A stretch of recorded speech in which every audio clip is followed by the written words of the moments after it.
గోపాలపురం అనే గ్రామంలో మాధవయ్య, రాధిక అనే దంపతులు ఉండేవారు. వారికి వైష్ణవి అనే చిన్న పాప ఉంది. మాధవయ్య అదే ఊరిలో భూపతి అనే జమీందారు దగ్గర పాలేరుగా పనిచేసేవాడు. భూపతి మహా పిసినారి. మాధవయ్య చేసిన పనికి తగిన ధనం కూడా ఇచ్చేవాడు కాదు. కానీ ఇచ్చిన ఆ ధనం వారికి అస్సలు సరిపోయేది కాదు. చాలా కష్టంగా గడిచేవి రోజులు. నెల చివరికి ఒక్క రూపాయి కూడా మిగిలేది కాదు. కానీ తప్పక అక్కడే పనిచేసేవాడు. పట్టణం వెళ్ళి పనిచేద్దామంటే వారికి అక్కడ ఎవ్వరూ తెలీదు. ఇలా రోజులు గడుస్తున్నాయి. కానీ వారి జీవితంలో పెద్దగా మార్పేమీ రాలేదు. దేవుడి మీద భారం వేసి బ్రతుకుతూ ఉండేవారు. ఒకరోజు తన పని ముగించుకుని ఇంటికి వెళ్తుండగా ఒక వ్యక్తి దండోరా వేస్తుంటాడు. ఇందు మూలంగా గోపాలపురం గ్రామ ప్రజలందరికీ ఒక శుభవార్త. ఎప్పటిలాగే ఈ సంవత్సరం కూడా మన గ్రామ పెద్దలు అరుణాచల యాత్ర వెళ్ళడానికి బస్సులు ఏర్పాటు చేశారు. వచ్చే ఆదివారమే బస్సులు బయలుదేరుతాయి. కావున ఆసక్తి ఉన్న భక్తులు వారి పేర్లు పంచాయతీలో నమోదు చేసుకోగలరు. యాత్రకు టిక్కెట్లు పెద్దలకు 1500 రూపాయలు, పిల్లలకు 1000 రూపాయలు.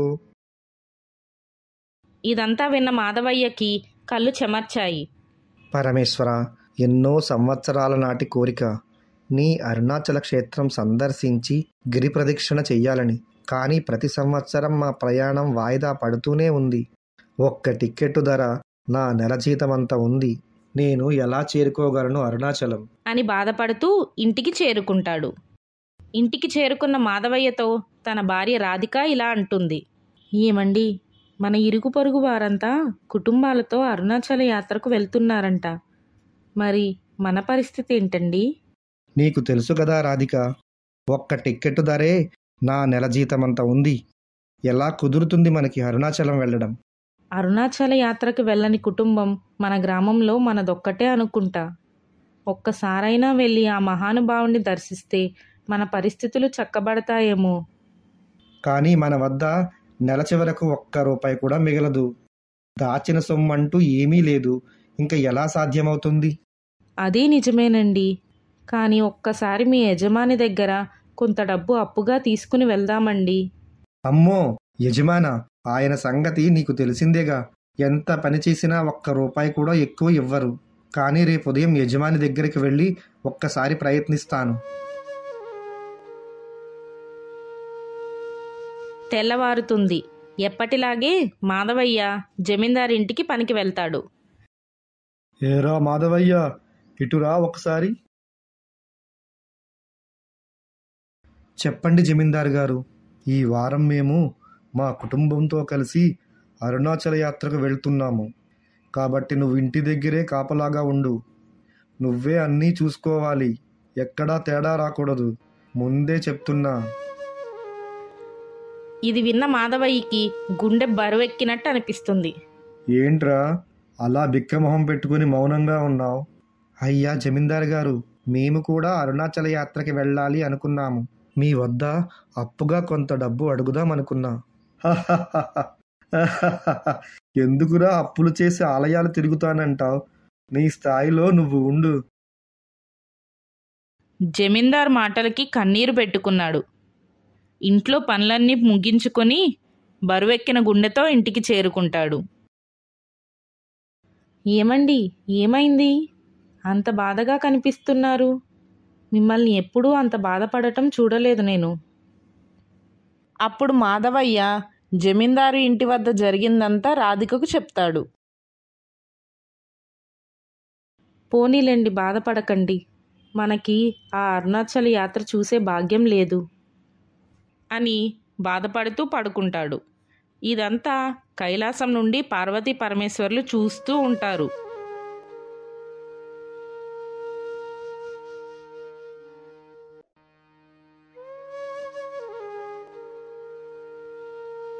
పరమేశ్వర, నీ భక్తుడు మాధవయ్య కన్నీరు చూసి కూడా మీ మనసు చెలించలేదా? పార్వతి, నా భక్తుడు మాధవయ్య సహనానికి పరీక్ష జరుగుతుంది. అప్పటి వరకు ఈ బాధలు తప్పవు. తదుపరి నుండి అద్భుతమైన జీవనాన్ని ప్రసాదిస్తాను. ఆ మాధవయ్య కుటుంబం ధన్యులు స్వామి. మీ కరుణ వారి కుటుంబంపై పడబోతుంది. అలా రోజులు గడుస్తుంటాయి. మాధవయ్య జమీందారి ఇంట్లో పని చేసుకుంటూ ఉంటాడు. అరుణాచల యాత్ర కోసం బట్టలు సామాగ్రి కొనడానికి కుటుంబంతో కలిసి పట్టణానికి వెళ్తున్నా. ఇల్లు జాగ్రత్తగా చూసుకో మాధవయ్య, ఇంటి వద్దే ఉండు, మేము రాత్రికి తిరిగి వస్తాం అని చెప్పి జమీందారు కుటుంబంతో సహా పట్టణానికి వెళ్తాడు. మాధవయ్య బాధతో తన పని తను చేసుకుంటాడు. ఆకాశంలో మబ్బులు మొదలయ్యాయి. రాత్రి అవుతుంది కానీ జమీందారు కుటుంబం ఇంకా ఇంటికి చేరుకోరు. ఏమైందా అని ఆందోళన చెందుతాడు మాధవయ్య. ఇంతలో ఒక వ్యక్తి మాధవయ్య దగ్గరికి వస్తాడు. మాధవయ్య, మీ జమీందారు గారి కారు ఊరి పొలిమేరలో ఆగిపోయింది. నిన్ను ఎడ్ల బండి తీసుకొని అక్కడికి రమ్మని చెప్పమన్నారు. త్వరగా వెళ్ళు. అలా చెప్పి ఆ వ్యక్తి అక్కడి నుంచి వెళ్ళిపోతాడు.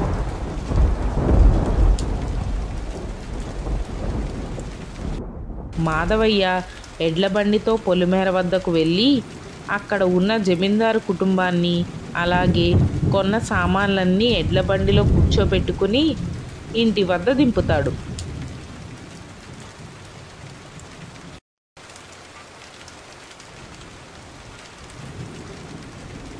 ఇక మాధవయ్య ఇంటికి బయలుదేరతాడు. దారిలో మాధవయ్య తనలో తాను ఇలా అనుకుంటూ ఉంటాడు. ఇంత రాత్రిపూట జమీందారు గారి కుటుంబాన్ని ఇంటి వద్ద దింపాను. ఆయన కనీసం డబ్బులు ఇవ్వలేదు, కనీసం కృతజ్ఞతలు కూడా చెప్పలేదు అని నిట్టూర్పుతో ఇంటికి వెళ్తుంటాడు. ఇంటి వద్ద రాధిక మాధవయ్య కోసం ఎదురు చూస్తూ ఉంటుంది. ఇంత రాత్రి అయింది, ఈయన ఇప్పటికీ ఇంటికి చేరుకోలేదు. జమీందారు గారి ఇంటి వద్ద ఏమైనా అయ్యిందో ఏమిటో. ఒక పక్కన వర్షం కూడా పెద్దది అవుతుంది.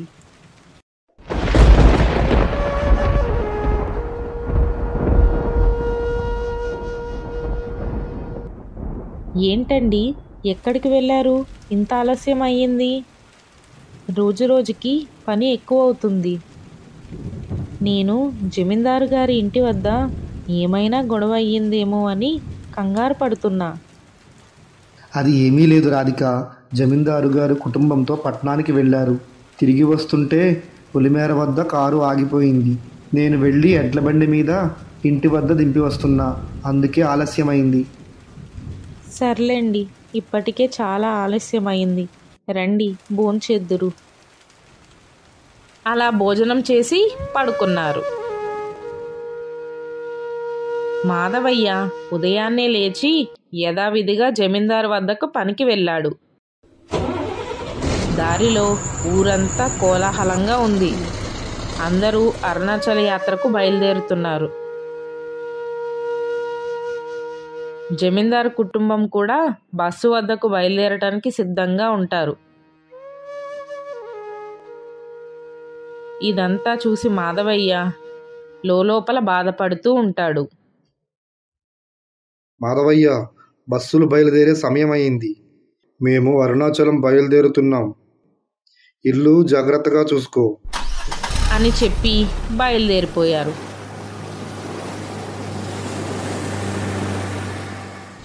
బస్సులన్నీ యాత్రకు బయలుదేరాయి.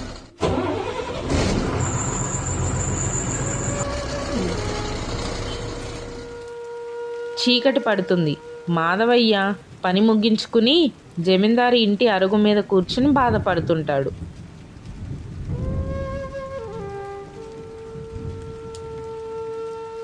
ఇంతలో అటుగా ఒక వృద్ధ దంపతులు తడుస్తూ వస్తుంటారు.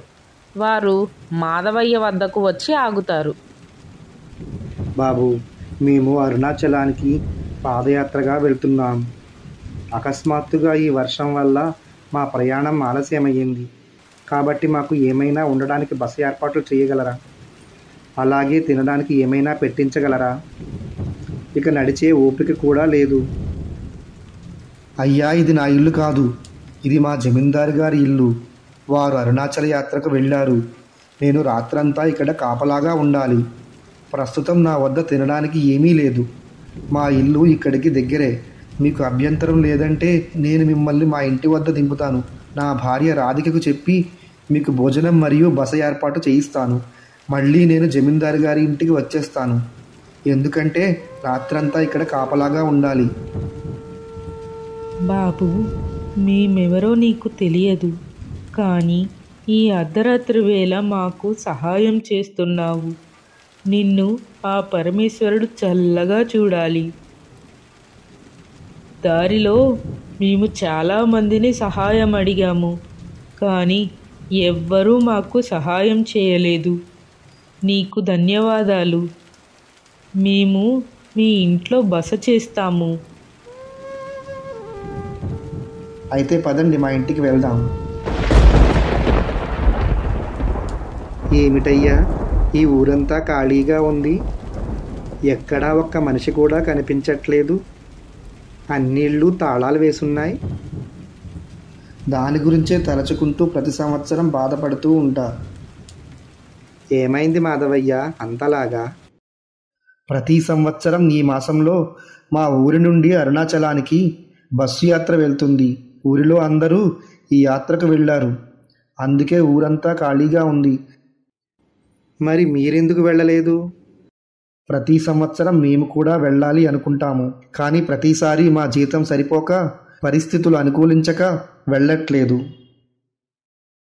ఈసారి కూడా మా జమీందారు గారి సహాయం అడిగాను, కానీ ఆయన హేళనగా అప్పు చేసి గుడికి వెళ్ళాలా అన్నారు. వెళ్తావులే మాధవయ్య, మేము కూడా ఎప్పటి నుంచో అనుకుంటున్నాం. ఇప్పటికీ కాలినడకన బయలుదేరాం. అలా మాట్లాడుకుంటూ ఇంటికి చేరుకుంటారు. మాధవయ్య భార్య రాధికకు విషయం చెప్పి వంట చేయిస్తాడు.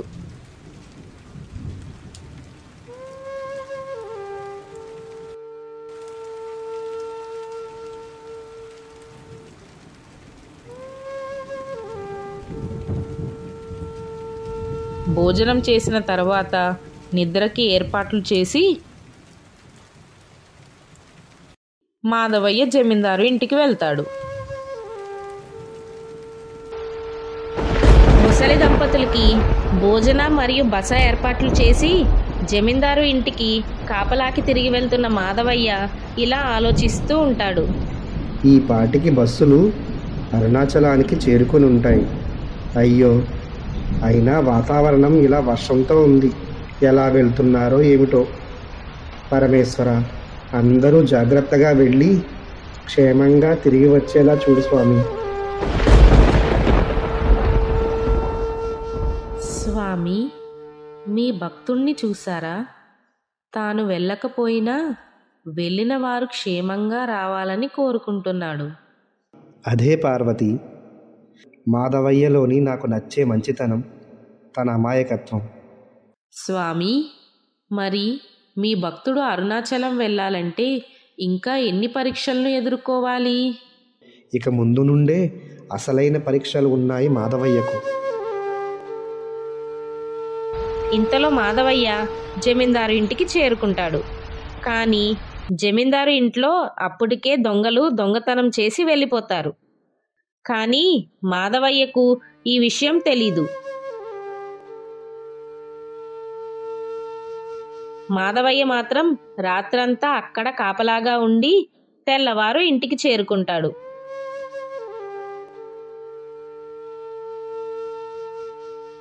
ఇంటికి చేరుకున్న మాధవయ్యకి అరుగు మీద దిగాలుగా కూర్చున్న మల్లయ్య గారు కనిపిస్తారు. ఏంటండి దిగాలుగా ఉన్నారు? రాత్రి సరిగ్గా నిద్ర పట్టలేదా? లేదు బాబు, నిద్ర బాగానే పట్టింది.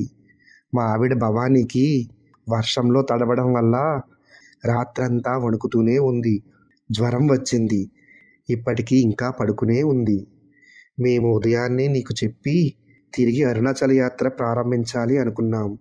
కానీ తాను లేవలేకపోతుంది.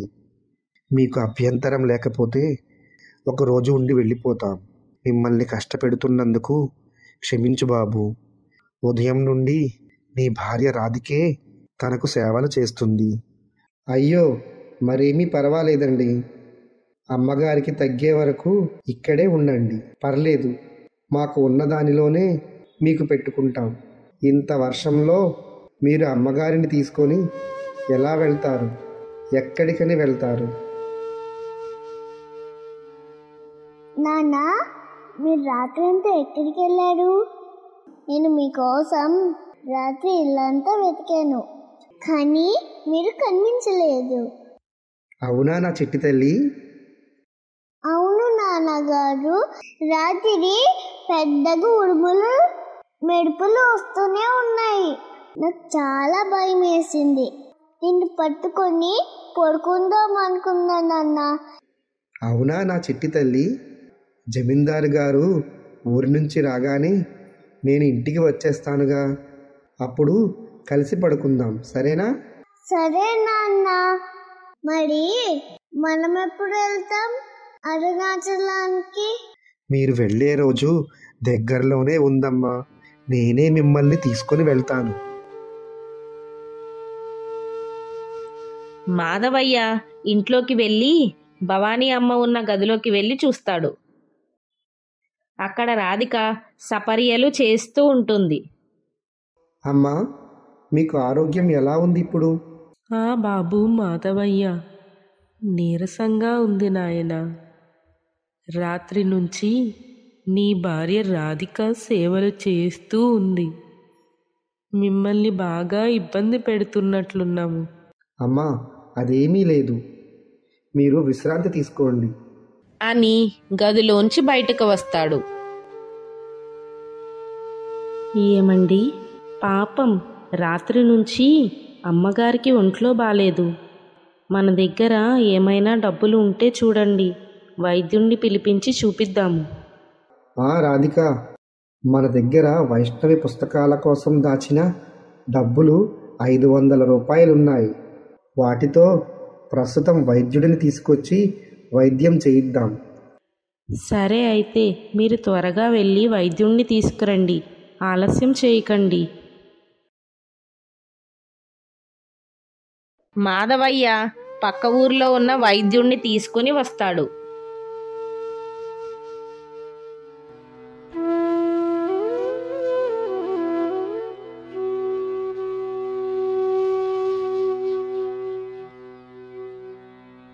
మరేం పర్వాలేదు.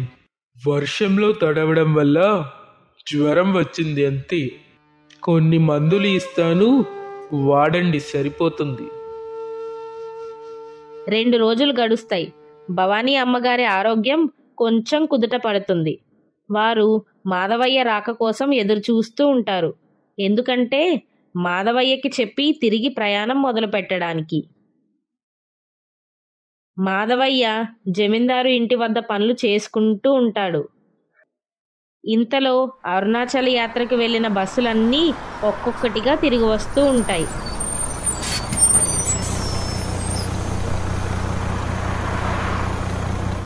అమ్మయ్య, బస్సులన్నీ క్షేమంగా తిరిగి వస్తున్నట్టున్నాయి. అంటే జమీందారు గారు కూడా ఈ పూట ఇంటికి వచ్చేస్తారు. జమీందారు గారిని కలిసి ఆయనకు చెప్పి ఇంటికి వెళ్తాను. ఇంతలో జమీందారు కుటుంబం ఇంటికి చేరుకుంటుంది. జమీందారు గారు, ప్రయాణం మరియు దర్శనం ఎలా జరిగిందండి? బాగా జరిగిందిరే. సరే అయ్యగారు, నేను రాత్రంతా ఇక్కడే ఉండి పనులన్నీ చేసి అలసిపోయాను. ఇంటికి వెళ్ళి కొంతసేపు విశ్రాంతి తీసుకొని మధ్యాహ్నం వస్తాను అండి. అదెలా కుదురుతుందిరా? ఇక్కడ చాలా పనులున్నాయి. ఇప్పుడే కదా మేము ఊరి నుంచి వచ్చాం. నీవు ఇంటికి వెళ్ళి త్వరగా తిరిగిరా. సరే జమీందారు గారు.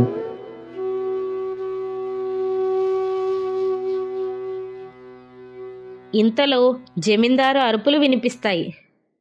ఒరేయ్ మాధవయ్య, ఒరేయ్ మాధవయ్య, ఎక్కడున్నావు? ఇటురా, త్వరగా రా. అయ్య బాబోయ్, జమీందారు గారు అరుస్తూ నన్ను పిలుస్తున్నారేంటి? ఒరేయ్ మాధవయ్య, ఎందుకురా దొంగతనం చేశావు? డబ్బులు అడిగితే ఇవ్వలేదని ఇలా దొంగతనం చేస్తావా? దొంగతనమా అయ్యగారు? అయ్యా, నాకేమీ తెలియదు. దొంగతనం జరిగిన విషయం కూడా నాకు తెలియదు. మీరు వేసిన తాళం వేసినట్టే ఉందిగా. ఇంటికి కాపలా ఉంది ఎవరురా? నువ్వేగా. ఊరిలో ఉన్నది కూడా మీరేగా. ఇంక ఎవ్వరూ లేరు. అలా జమీందారు మాధవయ్య మీద విరుచుకుపడుతూ మాధవయ్యను తీసుకుని వెళ్ళి చెట్టుకు కట్టేస్తాడు.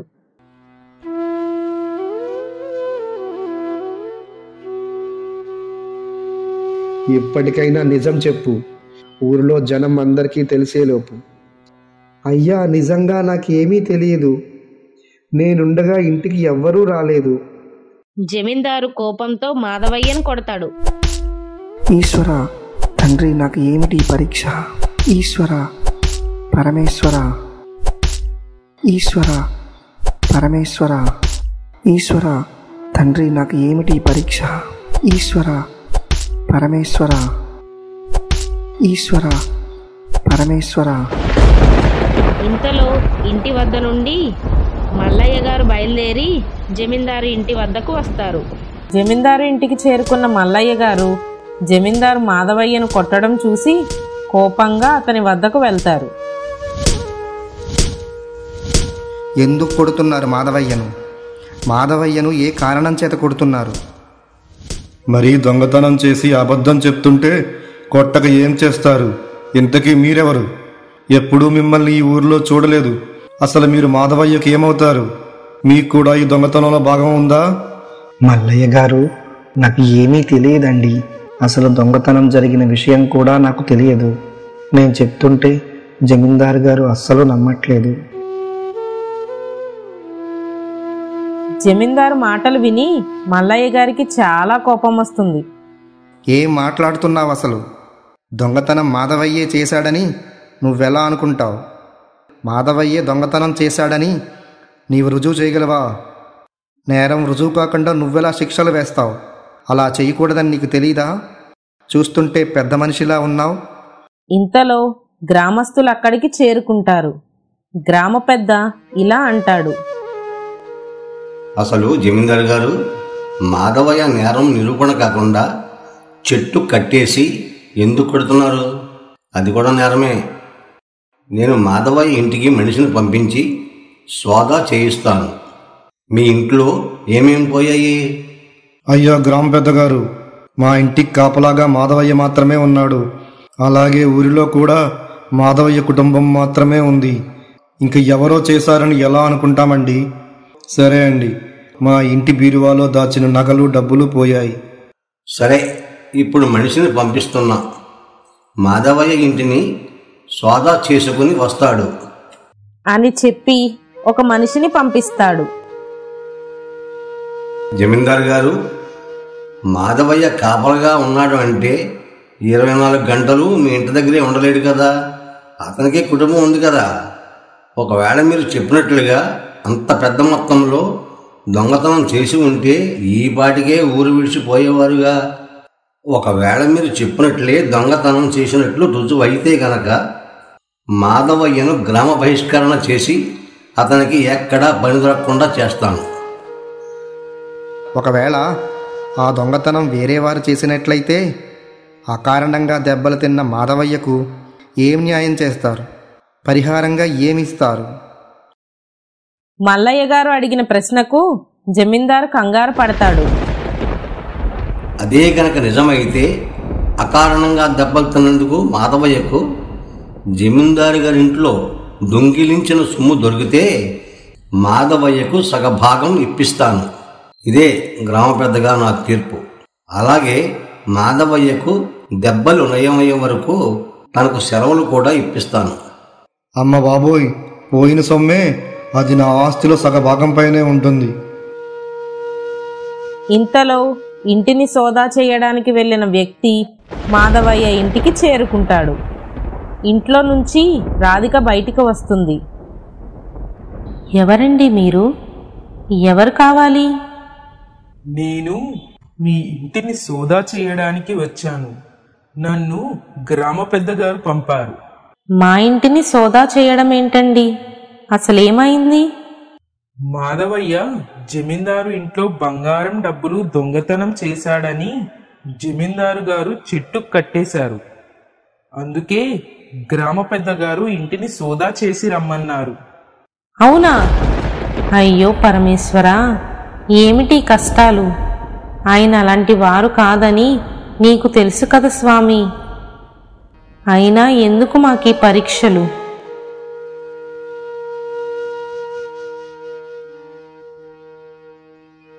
సోదా చేయడానికి వెళ్ళిన వ్యక్తి ఇంటిలోకి వెళ్ళి సోదా చేస్తాడు.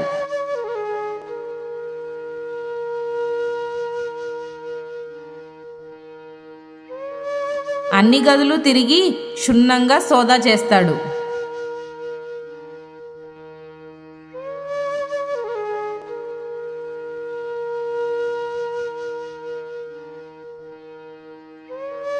వచ్చిన అతను ఇంటిని సోదా చేసి మళ్ళీ తిరిగి జమీందారు ఇంటికి బయలుదేరతాడు.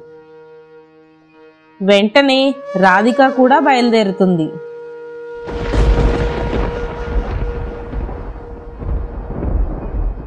నేరం రుజువు కాకుండా ఇలా శిక్షించడం తప్పు.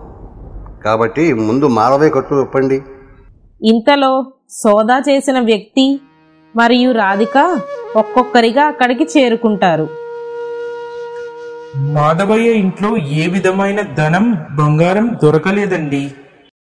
అయితే సరే, వారం రోజులు గడువిస్తాను. ఈ లోపు దొంగతనమైన డబ్బు నగలను కనిపెడదాం. అలాగే దొంగతనం చేసింది ఎవడో కూడా కనిపెడదాం. ఇక మాధవయ్యను ఇంటికి తీసుకువెళ్ళండి. మల్లయ్య గారు రాధిక మాధవయ్యను తీసుకుని జాగ్రత్తగా ఇంటికి బయలుదేరుతారు. ఏంటండి ఇదంతా? అసలు ఆ దొంగతనం మీరే చేశారు అని జమీందారు గారు ఎందుకు అనుకుంటున్నారు? ఏమో రాధిక, అంతా మన తలరాత. మంచికి రోజులు లేవు నాయనా. డబ్బు ఎవరి చేతిలో ఉందో వారిదే పైచేయిలా ఉంది. అమ్మా రాధిక, నువ్వు కంగారు పడకు. దొంగతనం ఎవరు చేశారో కనిపెడతాను. నా వంతు సహాయం చేస్తాను. మేము ఈ ఊరికి చేరుకునే దారిలో ఒక దొంగల ముఠా మమ్మల్ని ఆపి డబ్బుల కోసం బెదిరించారు. కానీ మా దగ్గర డబ్బులు లేకపోయేసరికి మమ్మల్ని పక్కకు గెంటేశారు. వారి స్థావరం అక్కడే ఉండి ఉంటుంది. అలా ఇంటికి చేరుకుంటారు.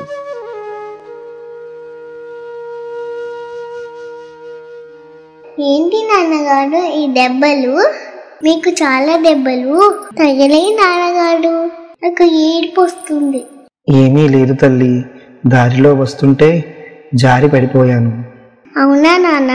చాలా రక్తం వస్తుంది నాన్న. మీకు నేను మందు రాస్తే తగ్గిపోతుంది.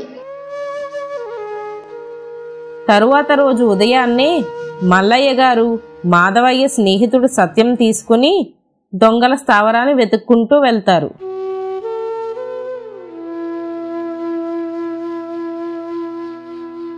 మల్లయ్య గారు, దొంగల స్థావరం ఇంకా ఎంత దూరం ఉంటుందండి? మేము ఆ రోజు వర్షంలోనే ఇటుగానే వచ్చాం బాబు. మల్లయ్య గారు, మనం ఎలా అయినా ఆ దొంగల్ని పట్టుకోవాలండి. లేకపోతే నా మిత్రుడు మాధవయ్య చాలా ఇబ్బందులు ఎదుర్కొంటాడు. సరే సత్యం, ఆ పొదలలో కనిపిస్తున్న పాడుబడ్డ భవనం దగ్గరే మమ్మల్ని అడ్డగించి మమ్మల్ని డబ్బు కోసం బెదిరించారు. సరే మల్లయ్య గారు, పదండి వెళ్దాం. జాగ్రత్తగా వెళ్ళాలి సత్యం, మనం చాలా జాగ్రత్తగా వెళ్ళాలి. వారు చాలా మూర్ఖులు. వాళ్ళు చాలా మూర్ఖంగా ఉంటారు. ఆ భవనం దగ్గరికి వెళ్ళి దొంగలించిన సొమ్ము కోసం వెతుకుతారు. దూరంగా ఒక దొంగ ఒక మూటను మోసుకుంటూ వెళ్తుంటాడు. అతని వెనకే చాటుగా మల్లయ్య సత్యం కూడా వెళ్తారు. ఆ దొంగ ఒక గొయ్య తవ్వుతాడు. ఆ గోతిలో తాను తెచ్చిన మూటను పాతి పెడతాడు. ఇదంతా చూసి ఆ దొంగ అక్కడి నుంచి వెళ్ళిన తరువాత మల్లయ్య సత్యం అక్కడికి వెళ్ళి వెతుకుతారు.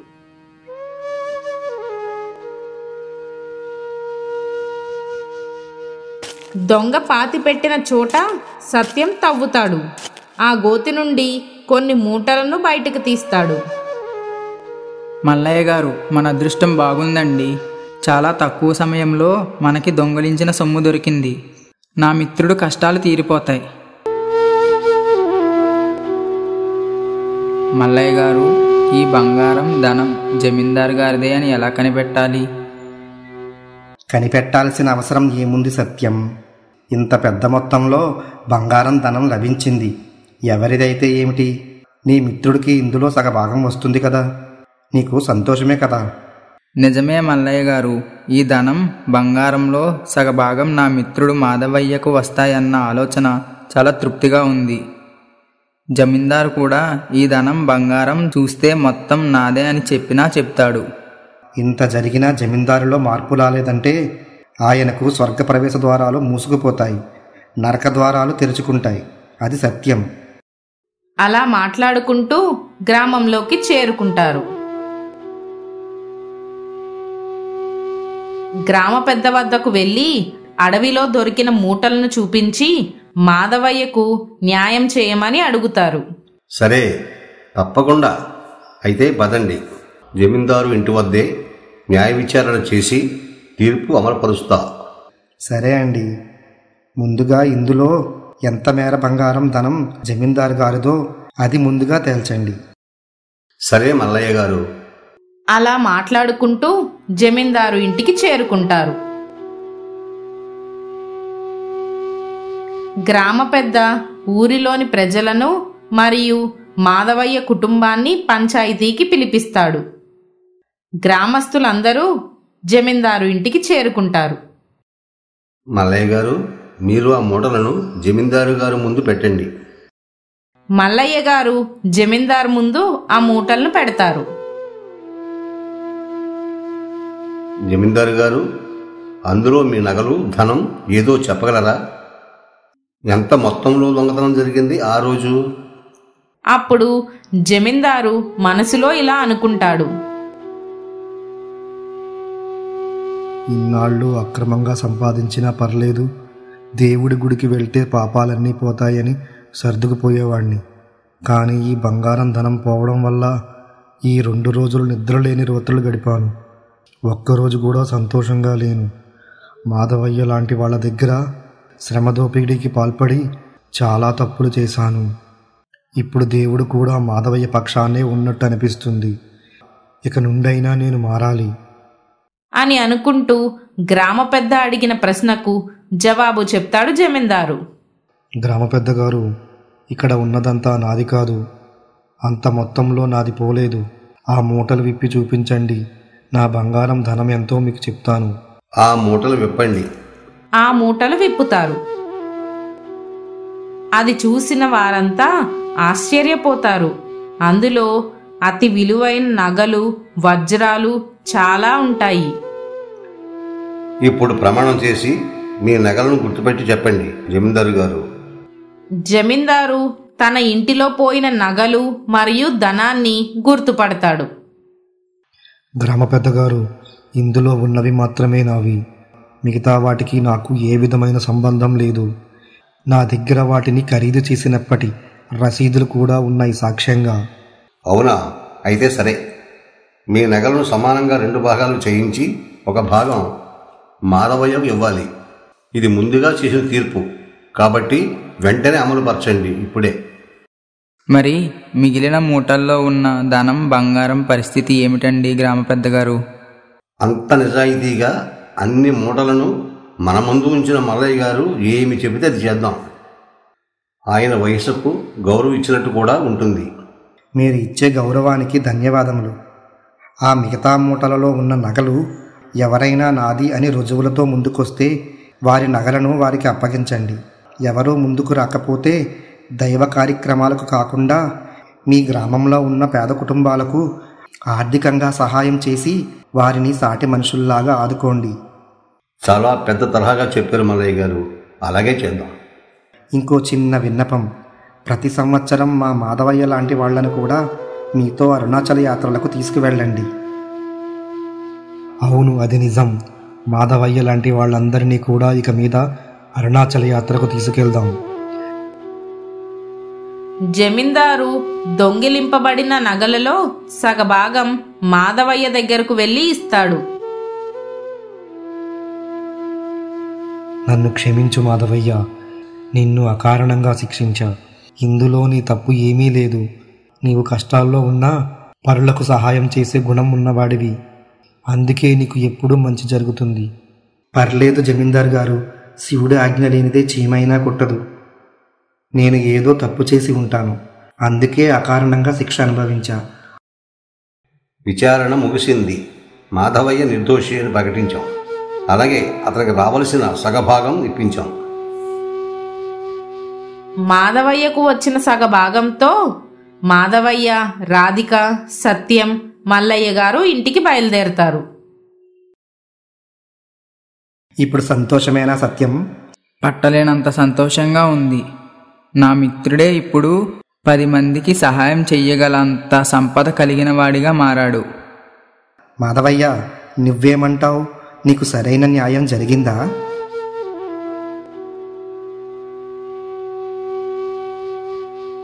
మల్లయ్య గారు, న్యాయం సంగతి ఏమో గాని 10 మందికి సహాయం చేయగల సంపద రావడం అంతా పరమేశ్వరుడి భిక్ష.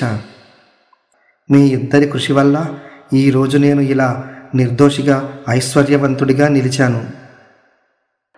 అదేంటండి, మీరు పూర్తి సంతృప్తిగా లేరా?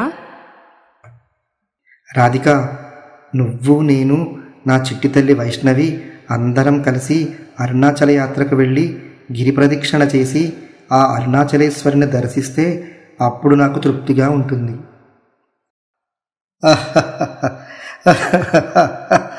నువ్వు ధనలాభం వచ్చినా ఏమీ మారలేదు మాధవయ్య, నువ్వు నీలాగే ఉన్నావు. అది మాధవయ్య జీవితకాల కోరిక మల్లయ్య గారు. నిజం చెప్పారు సత్యం అన్నయ్య గారు. ఇంకెందుకు అయితే ఆలస్యం? మేము ఎలాగూ రేపటి నుండి తిరిగి అరుణాచలానికి పాదయాత్ర ప్రారంభిస్తాం. కాబట్టి మాధవయ్య, మీరు కూడా మాతో పాటే వచ్చేయండి. మా వృద్ధ దంపతులకు తోడుగా ఉంటారు. తప్పకుండా మాధవయ్య గారు, అలాగే చేద్దాం. మీలాంటి వారికి నోటి మాట ఊరికే రాదు. రేపే పాదయాత్రగా బయలుదేరదాం. సత్యం, నువ్వు కూడా రావచ్చు కదా మాతో పాటు అరుణాచల యాత్రకి. మాధవయ్య, నాకు రావాలనే ఉంది, కానీ మా పిల్లలకు పరీక్షలు జరుగుతున్నాయి, అందుకే రాలేకపోతున్నాను. అవును, భక్తితో పాటు విద్యాబుద్ధులు కూడా అంతే ముఖ్యం. వీలైనప్పుడు వెళ్ళిరా సత్యం. త్వరలో ఆ శివుడు నిన్ను తీసుకెళ్తాళ్లే సత్యం. అలా ఇంటికి చేరుకుంటారు. ఇంటి ముందు వైష్ణవి ఆడుకుంటూ ఉంటుంది. అమ్మా, నాన్నగారు చాలా సంతోషంగా ఉన్నారు. ఏమైంది? నాకేమైనా కొత్త బొమ్మలు కొన్నారా ఏంటి? అవును తల్లి, మీ నాన్నగారి మరియు మన జీవితకాల కోరిక రేపటి నుండి తీరబోతుంది. ఏమిటమ్మా అది? అరుణాచల్ యాత్రకు వెళ్తున్నామా ఏమిటి? అవునమ్మా, రేపే మనం బయలుదేరుతున్నాం. అవునా అమ్మా? నాకు చాలా సంతోషంగా ఉంది. అయితే నేను రేపు పొద్దుటే లేచిపోతాను.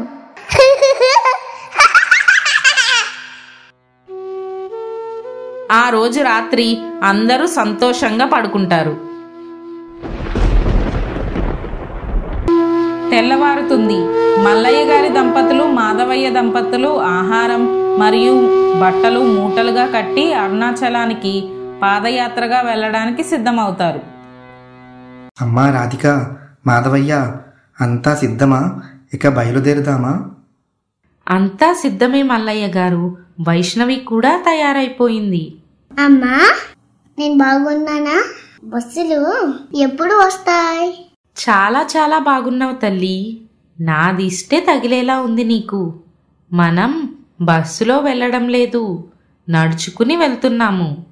తిరిగి వచ్చేటప్పుడు నీకోసం ఒక అందమైన బస్సు ఎక్కి వచ్చేద్దాం, సరేనా? సరే అమ్మా, నేను కూడా నడుస్తా. అమ్మా, వంకాయ రంగులో ఉన్న బస్ ఎక్కుదాం. సరే తల్లి, నీ ఇష్టం. నాన్నగారికి చెప్తాను. మల్లయ్య గారు, ఇక బయలుదేరదామండి. పదండి అయితే. అలా 2 అడుగులు ముందుకు వేస్తారు. వారికి ఒక నందీశ్వర రూపంలో ఉన్న ఆవు ఎదురవుతుంది. మంచి శకునం ఎదురైంది.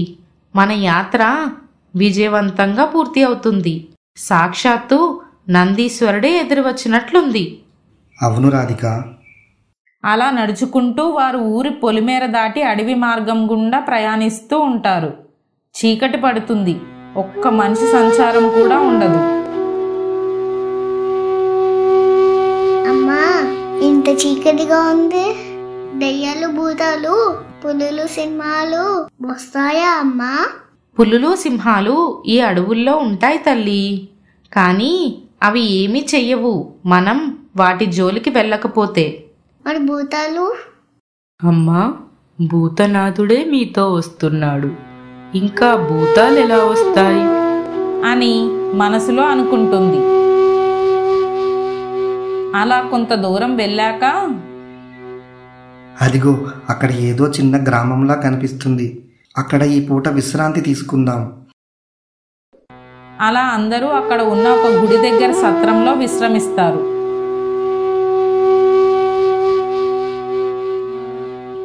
మర్నాడు ఉదయం లేచి మళ్ళీ పాదయాత్రను ప్రారంభిస్తారు.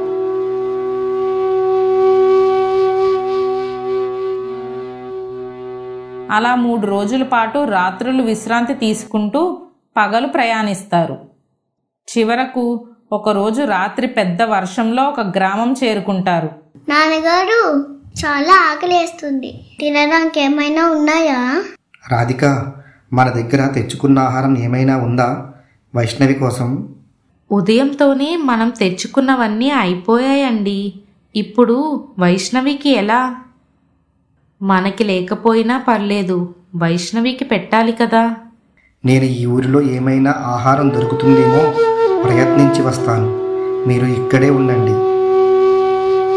మాధవయ్య వర్షంలో తడుస్తూ ఏమైనా ఆహార దుకాణాలు ఉన్నాయేమో అని చూస్తూ ఉంటాడు. రాత్రి అవడం వలన ఏమీ ఉండవు. చివరకు ఒక ఇంటి ముందు బోర్డుపై ఇలా రాసి ఉంటుంది: అరుణాచల యాత్రికులకు వసతి గృహం అని. అక్కడకు మాధవయ్య వెళ్ళి అందులో ఉన్నవారిని అడిగి కొంత ఆహారం తీసుకుని తిరిగి రాధిక వద్దకు వచ్చి ఇస్తాడు. అక్కడే భోజనం చేసి ఒక అరుగు మీద రాత్రంతా పడుకుంటారు. ఉదయం మాధవయ్య, రాధిక లేచి చూసేసరికి ఎదురుగా ఒక బోర్డు కనిపిస్తుంది. అరుణాచలానికి స్వాగతం అని. చాలా చాలా సంబరపడిపోతారు. వైష్ణవికి కూడా చూపిస్తారు. అదిగో తల్లి, మనకి రాత్రి వర్షం మరియు చీకటిగా ఉండడం వల్ల మనకి అరుణాచల కొండ కనిపించలేదు. చాలా సంతోషంగా ఉందండి. అమ్మా, నాన్న, అక్కడ కింద కనిపిస్తున్నదే అరుణాచలం గుడి కదా? అవును తల్లి. ఇంతకీ మల్లయ్య గారు, భవానీ అమ్మగారు ఎక్కడ రాధిక అని వెతుకుతారు, కానీ ఎక్కడా కనిపించరు. రాత్రి మనతో పాటు ఈ అరుగు మీదే పడుకున్నారండి. కానీ ఉదయం చూస్తే లేరు. ఎక్కడికైనా వెళ్ళి ఉంటారు. ఇక్కడే కొంతసేపు వేచి చూద్దాం. అలా చాలాసేపు వేచి చూస్తారు. ఇంతలో ఒక వ్యక్తి వచ్చి, మీరు మల్లయ్య గారి కోసం ఎదురు చూస్తున్నట్లున్నారు. వారి కోసం వెతకకండి. మీరు ముందు స్నానాలు చేసి అరుణాచల గిరి ప్రదక్షిణ మొదలుపెట్టి దర్శనం చేసుకోండి.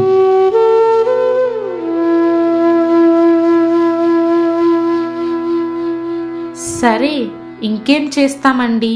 ముందు మనం స్నానం చేసి గిరి ప్రదక్షిణ మొదలు పెడదాం. దారిలో మనకు మల్లయ్య గారి దంపతులు కనిపిస్తారేమో. సరే రాధిక. అలా స్నానాలు చేసి గిరి ప్రదక్షిణ మొదలు పెడతారు. కొంతసేపు గిరి ప్రదక్షిణ చేసిన తరువాత, ఏమండి, మీకు అరుణాచల పర్వతాన్ని చూస్తే ఏమనిపిస్తుంది? నేను ఇన్ని రోజులు కలలు కన్నది నా ముందే ఉంది. ఇందులో అణువణువు శివస్వరూపం. ఈ కొండకు ప్రదక్షిణం చేయడం అంటే సాక్షాత్తు పరమేశ్వరుడికి ప్రదక్షిణ చేయటమే. కాబట్టి నాకు చాలా సంతోషంగా ఉంది. కానీ మల్లయ్య గారి దంపతులు ఎక్కడా కనబడలేదు. అదే ఒక మూల నిరుత్సాహంగా అనిపిస్తుంది. కనిపిస్తారులేండి, పదండి. అమ్మా, పూల సంకట గుడి ఇంకా ఎంత దూరం ఉంది? వచ్చేసాం తల్లి. ఇంకా కొంచెం దూరం నడిస్తే మన గిరి ప్రదక్షిణ పూర్తి అవుతుంది. అప్పుడు ఆ అరుణాచలేశ్వర్ని దర్శనం చేసుకుని మన ఊరిలో వారందరికీ ప్రసాదాలు కొందాం.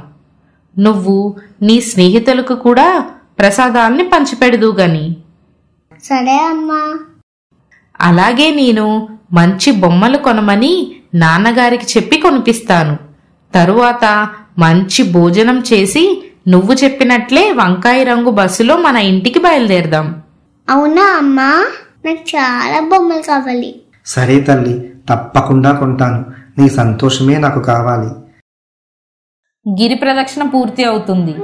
అరుణాచలేశ్వర్ని దర్శనం చేసుకుంటారు. బయటకు వచ్చి చూస్తారు. వారికి ఎదురుగా మల్లయ్య భవానీ దంపతులు కనిపిస్తారు. వారు అలా నడుచుకుంటూ వెళ్ళి అరుణాచలం కొండలో ఐక్యమైపోతారు. మాధవయ్య దంపతులకు ఏమీ అర్థం కాదు. అంతా అయోమయంలా అనిపిస్తుంది.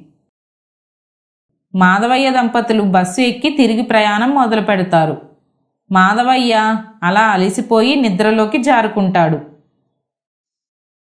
మాధవయ్య, వైష్ణవికి మాట ఇచ్చినట్టే నిన్ను అరుణాచల యాత్రకు తీసుకుని వెళ్ళా. నా బాధ్యత పూర్తయింది. నిన్ను నీ కుటుంబాన్ని ఎప్పుడూ రక్షిస్తూ ఉంటా. నీవు కూడా ధర్మాన్ని పాటిస్తూ నడుచుకో. నీకు అంతా శుభం కలుగుతుంది. అలా కలలో తన నిజ రూపాన్ని చూపించి పరమేశ్వరుడు మాయమైపోతాడు. గ్రామానికి చేరుకున్న మాధవయ్య రాధికతో తన కలలో జరిగిందంతా చెప్తాడు. మనం చాలా అదృష్టవంతులమండి. సాక్షాత్తు ఆ పార్వతీ పరమేశ్వరులే మనతో ఈ యాత్రను చేయించారు.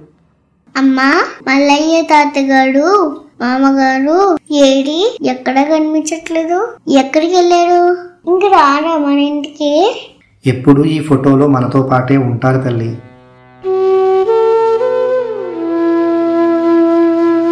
అలా అరుణాచల యాత్ర ముగించుకుని గ్రామంలో ఒక ఆహార వ్యాపారాన్ని ప్రారంభించి నలుగురిలో మంచిగా బ్రతుకుతాడు మాధవయ్య.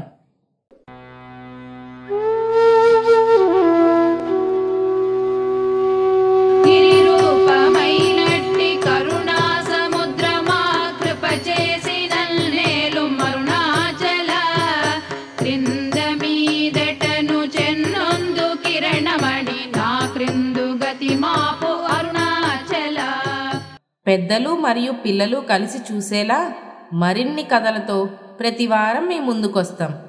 మీ ఆరాధ్య టేల్స్.